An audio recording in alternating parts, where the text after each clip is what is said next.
रामकृष्ण हरी मंडळी, आपल्या या भक्तिमय वातावरणात मराठी भक्ती या यूट्यूब चॅनेलमध्ये आपले मनापासून स्वागत आहे। ज्येष्ठ महिन्यातील पौर्णिमेला वटपौर्णिमेचा सण साजरा केला जातो। हिंदू पंचांगातील ज्येष्ठ महिन्यात येणाऱ्या पौर्णिमेचा दिवस हा वटपौर्णिमेचा दिवस म्हणून साजरा करतात। वटपौर्णिमेला काही भागात वटसावित्री या नावाने देखील हा सण साजरा करतात।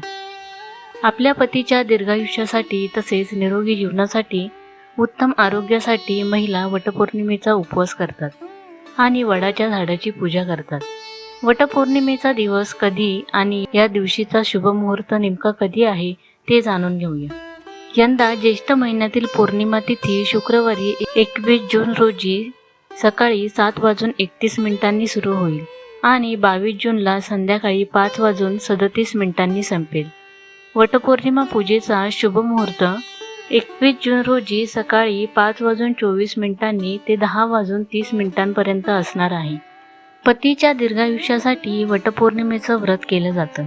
या दिवशी स्त्रिया वटपौर्णिमेचं व्रत करतात, तसेच झाडाभोवती कच्चा धागा गुंडाळून 7 परिक्रमा करतात। या व्रतादरम्यान विवाहित स्त्रिया आपल्या पतीला उत्तम आरोग्य लाभावे, दीर्घायुष्य प्राप्त व्हावे म्हणून वडाच्या झाडाची पूजा करतात। वडाच्या झाडाचे धार्मिक महत्त्व काय आहे? धार्मिक मान्यतेनुसार वटवृक्षाचे मोठे महत्त्व सांगितले जाते। हे झाड त्रिमूर्तीचे, सालात विष्णूचे, मुळात ब्रह्मा आणि फांद्यांमध्ये शिवाचे प्रतीक आहे। हे झाड दीर्घकाळ अक्षय राहते, म्हणून त्याला अक्षयवट असेही म्हणतात। सौभाग्यवतीचे वरदान मिळण्याबरोबरच आरोग्यासाठी या वटवृक्षाची पूजा केली जाते। भगवान शिव ही वटवृक्षाखाली ध्यानधारणा करत असतात।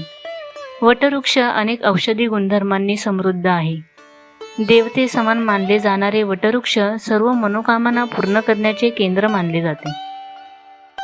व्हिडिओ आवडल्यास चॅनलला सबस्क्राईब करा, लाईक करा आणि शेअर करा। धन्यवाद।